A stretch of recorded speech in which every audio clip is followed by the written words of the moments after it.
There is a place in the world where the sun rises with such intensity that it feels less like a natural phenomenon and more like a deliberate act, as if something vast and ancient is pulling the light up from beneath the horizon with enormous effort, pushing back a darkness that never entirely gives up its claim on the sky. The ancient Egyptians watched this happen every single morning for thousands of years, and they understood it not as a mechanical process, not as the rotation of a planet around a star, but as a battle. A real, ongoing, dangerous battle between the forces of light and order on one side and the forces of darkness and chaos on the other. A battle that had been fought since before the world existed, that was fought every night while humanity slept, and that would continue to be fought until the very end of time. To understand Egyptian mythology, you have to understand that the Egyptians did not see the natural world as something safe or guaranteed. The sun rising every morning was not something they took for granted. It was a victory, hard won, costly, and never certain to be repeated tomorrow.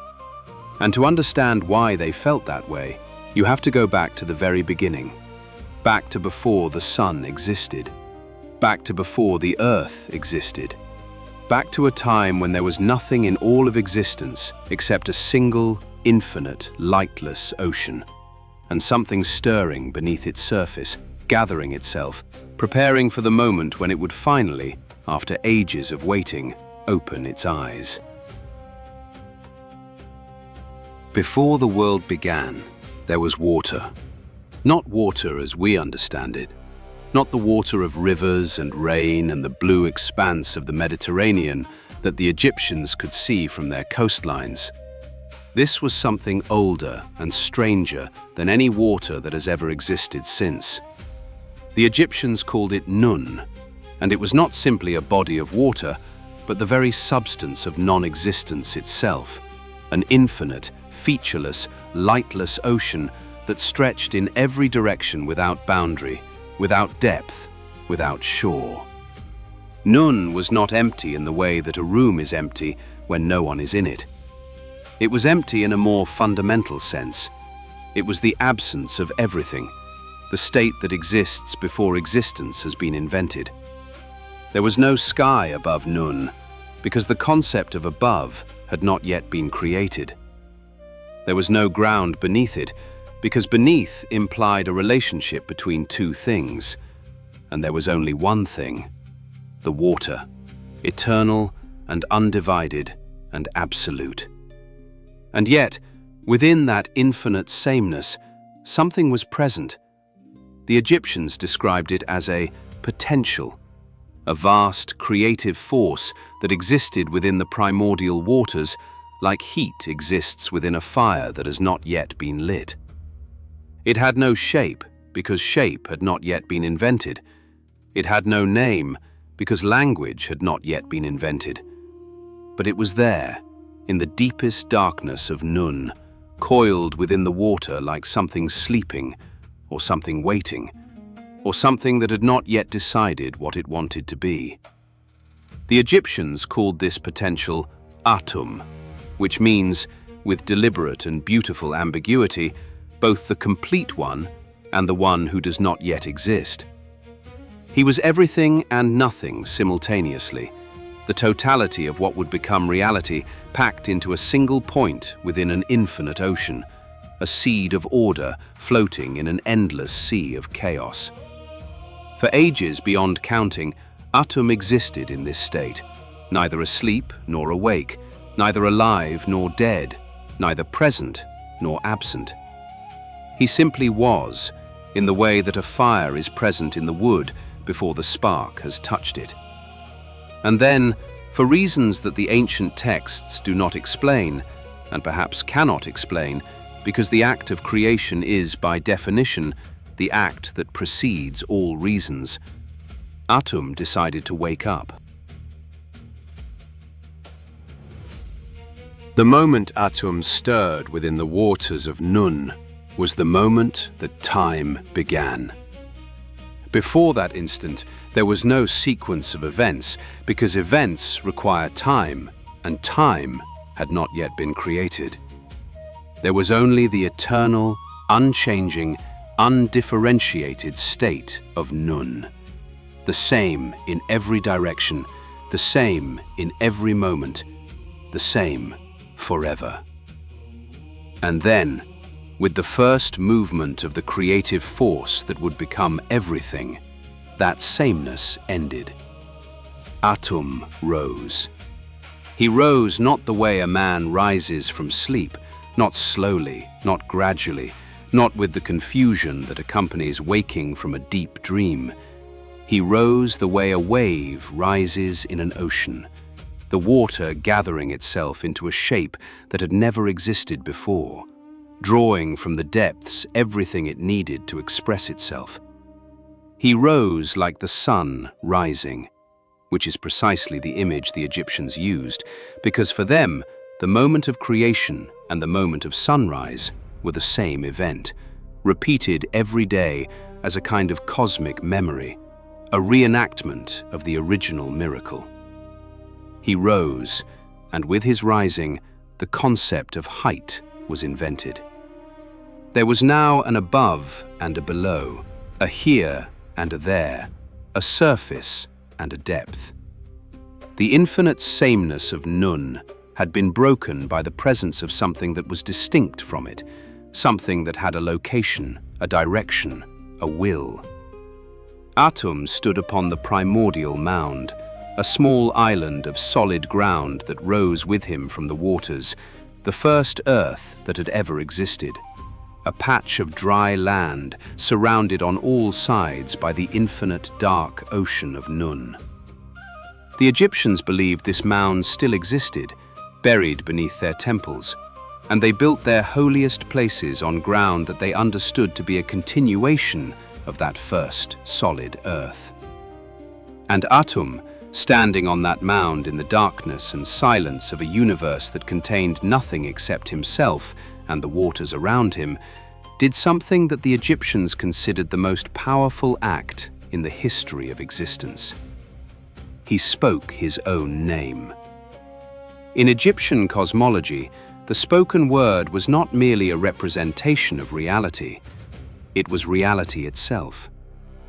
To name something was to call it into existence, to give it form and substance and a place in the ordered world.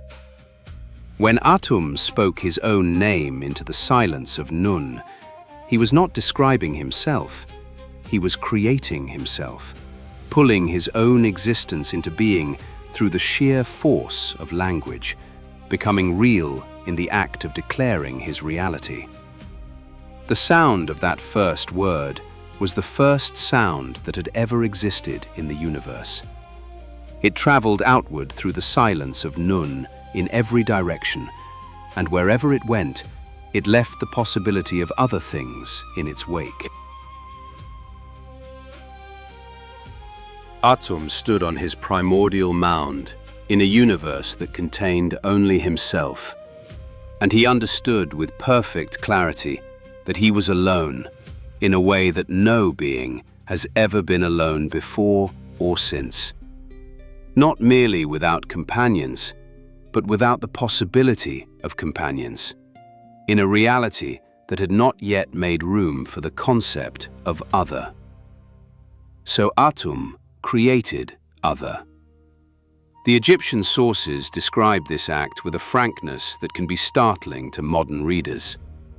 Atum created the first two gods from his own body, through an act of self-generation that the texts describe without embarrassment or allegory, as a straightforward account of what happened at the beginning of time.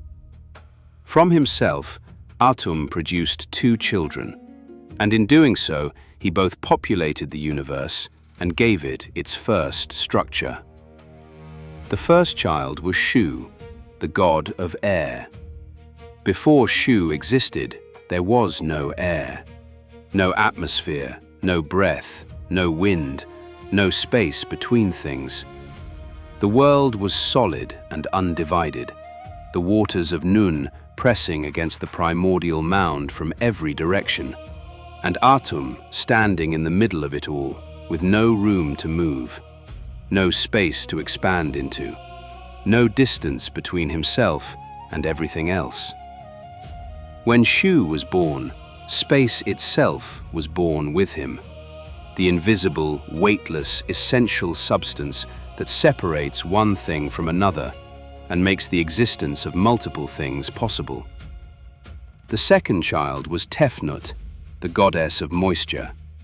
Where Shu was the emptiness between things, Tefnut was the essence within things, the water that gives life to the air, the humidity that makes breath possible, the moisture that runs through every living body and keeps it from turning to dust.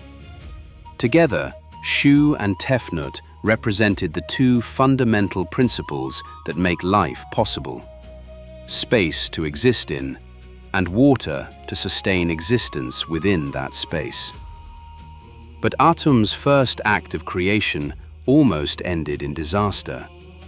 After he created Shu and Tefnut, the two young gods wandered away from their father into the darkness of Nun, and Atum, standing alone on his mound, with nothing around him but the infinite dark water, could not find them. The texts describe his distress with a simplicity that somehow makes it more affecting than any elaborate description could. Atum sent his eye to search for his children, and while the eye was gone, he wept.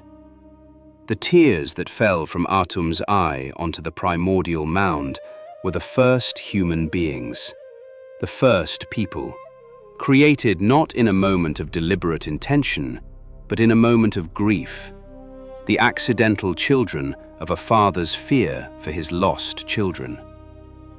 This is one of the most unusual origin stories for humanity in the ancient world. Not created to serve the gods, not shaped from clay with divine intention, but born from divine tears, from the overflow of a parent's love and loss.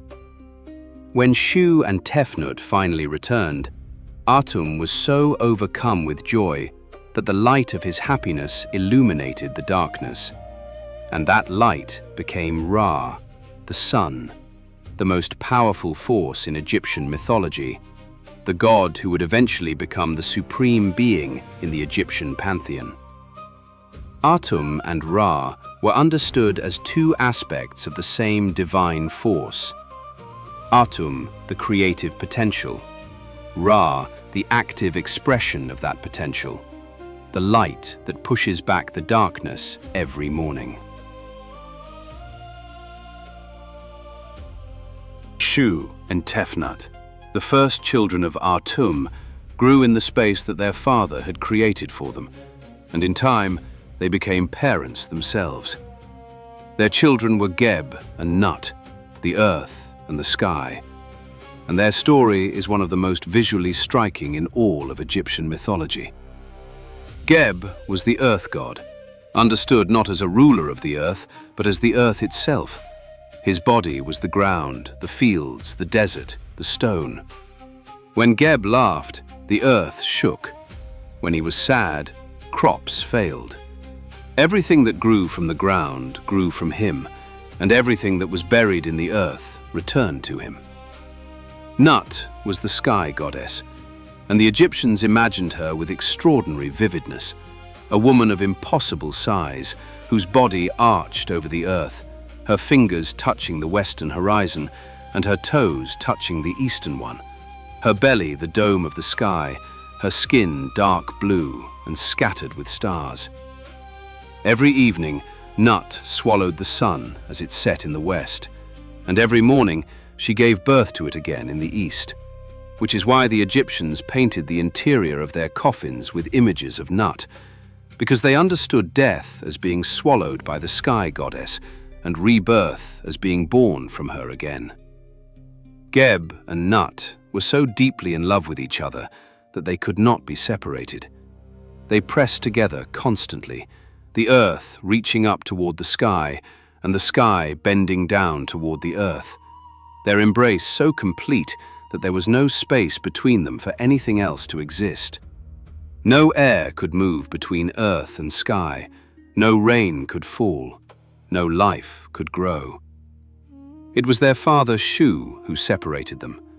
Shu, the god of air, the god of space between things, reached between his children and pushed them apart, lifting Nut high above Geb and holding her there with his upraised arms, creating the first distance between earth and sky, the first atmosphere, the first possibility of weather and breath, and the movement of birds through open air.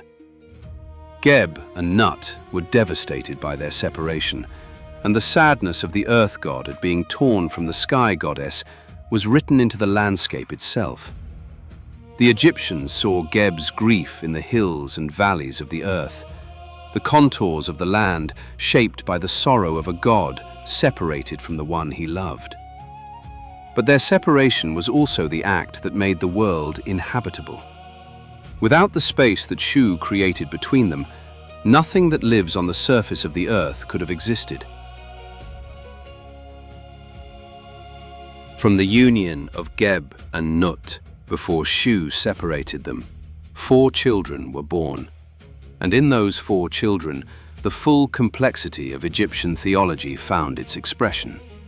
The first was Osiris, who would become the god of the dead, the lord of the underworld, the judge of souls, but who began as something far more gentle and civilized. Osiris was the god of agriculture, of growth, of the ordered and productive world. He taught humanity to farm, to build, to organize themselves into communities. He was everything that the Egyptians valued about civilization, the knowledge that makes life sustainable, the order that makes life bearable. His wife was Isis, perhaps the most powerful goddess in the Egyptian pantheon, whose magic was so great that she could reverse death itself. Isis was the goddess of wisdom and healing, of protection and love, and her devotion to Osiris would become the central drama of Egyptian mythology, a love story of such power that it shaped everything the Egyptians believed about death and resurrection and the possibility of life continuing beyond the grave. The third child was Set, the god of chaos, of storms, of the desert, of everything that stands outside the ordered world and threatens it. Set was not a simple villain in Egyptian mythology. He was necessary. The Egyptians understood that chaos cannot be eliminated, only contained. That Set would always exist at the edges of the ordered world, always pressing against its boundaries, and that the job of the gods and of human civilization was not to destroy chaos, but to keep it from overwhelming order. The fourth child was Nephthys, Set's wife, a goddess of mourning and protection, who, despite being married to the god of chaos, consistently sided with order, consistently protected those who needed protecting, and played a crucial role in the resurrection of Osiris when Set finally succeeded in destroying him. All of Egyptian mythology, all of Egyptian religion, all of Egyptian civilization rested on a single concept that the Egyptians considered the most important idea in the universe. They called it Maat. Maat was not a simple concept, and the Egyptians were careful to give it a goddess of its own, a woman with a feather in her hair, serene and upright, carrying the scales on which the hearts of the dead would be weighed. But Maat was bigger than any goddess. Maat was the principle of truth, of justice, of cosmic order, the idea that the universe has a correct way of being and that everything that exists has a responsibility to align itself with that correctness. The sun rising every morning was Maat. The flooding of the Nile at the right time every year was Maat. The king ruling justly was Maat. A person telling the truth was Maat. The stars moving in their appointed courses was Maat. Everything that functioned as it should, everything that occupied its proper place in the order of things, everything that contributed to the health and continuity of the world, all of it was Maat.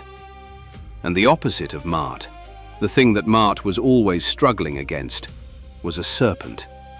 His name was Apophis, and he was the oldest enemy in Egyptian mythology, older than the gods themselves, a creature of pure chaos and destruction who had existed in the darkness of Nun since before creation began. Apophis was not evil in the way that a person can be evil. He was not motivated by malice or cruelty or the desire for power.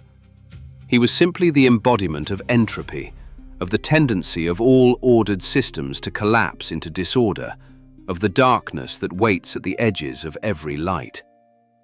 Every night, when the sun set in the west and began its journey through the underworld, Apophis was waiting for it.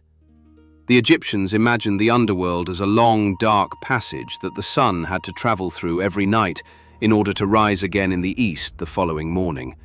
A journey through 12 hours of darkness, each hour more dangerous than the last, with Apophis coiled in the deepest part of the passage, enormous and ancient, waiting to swallow the sun and end the cycle of days forever. Every night, Ra, the sun god, sailing through the underworld in his divine barque, fought Apophis. The other gods fought alongside him. The dead who had been judged worthy fought alongside him. Even the prayers and rituals of the living, performed every day in temples throughout Egypt, were understood as a form of support for Ra's nightly battle. The Egyptians believed that their worship gave strength to the gods, that the ritual burning of incense and the recitation of sacred texts was not merely symbolic, but actually contributed to Ra's victory over chaos. And every morning, when the sun rose in the east, it meant that Ra had won again. The battle had been fought, and order had prevailed. For one more day, the universe continued to function as it should. This is why the sunrise was never taken for granted. This is why Egyptian temples were oriented to catch the first light of dawn. This is why the priests rose before sunrise to perform their rituals, to lend their voices to the cosmic effort of keeping the darkness back for one more day. The world was not safe. The world required effort to maintain. And the Egyptians, of all the ancient peoples, understood this most clearly and most deeply, which is why they built with such permanence, why they carved their beliefs into stone that would survive for thousands of years, why they created a civilization so durable that we are still talking about it 40 centuries after it reached its height. They were building against the darkness. They were adding their weight to the eternal struggle between order and chaos, between Maat and Apophis, between the sun that rises and the serpent that would swallow it. Step back now and look at what the Egyptians built with their mythology. Not a world created from violence, like the Norse. Not a world created from the body of a murdered goddess, like the Sumerians. Something subtler, and in some ways more unsettling. A world created from the loneliness of a god who woke up in the dark and decided to fill the silence with something. Atum spoke his own name, and the universe began. He wept for his lost children, and humanity was born from his tears. He felt joy at their return, and that joy became the sun. The Egyptians believed that creation was not a single event in the distant past, but an ongoing process, that the world had to be actively maintained, that order had to be continuously reasserted against the chaos that was always waiting to reclaim it. Every sunrise was creation happening again. Every ritual was a contribution to the effort of keeping the universe intact. There is something both humbling and strangely comforting about this worldview. It says that the world is fragile, that order is not guaranteed, that darkness is real and powerful and never finally defeated. But it also says that the effort to maintain order matters, that what human beings do, the rituals they perform, and the lives they live, and the truths they tell, contributes to the health of the universe in ways that are real, even if invisible. The Egyptians built the pyramids to last forever. They carved their beliefs into stone because they understood that stone outlasts flesh, that the words matter even when the people who spoke them are gone. They were the first civilization to truly grapple with the idea of permanence, to ask what survives and how and why it matters. Next time, the Greeks. A universe born from chaos, gods who behave with all the pettiness and passion of human beings, and a creation story that begins not with water or darkness, but with an act of cosmic violence that reshapes the universe forever. This is old world lore. The myths are just beginning.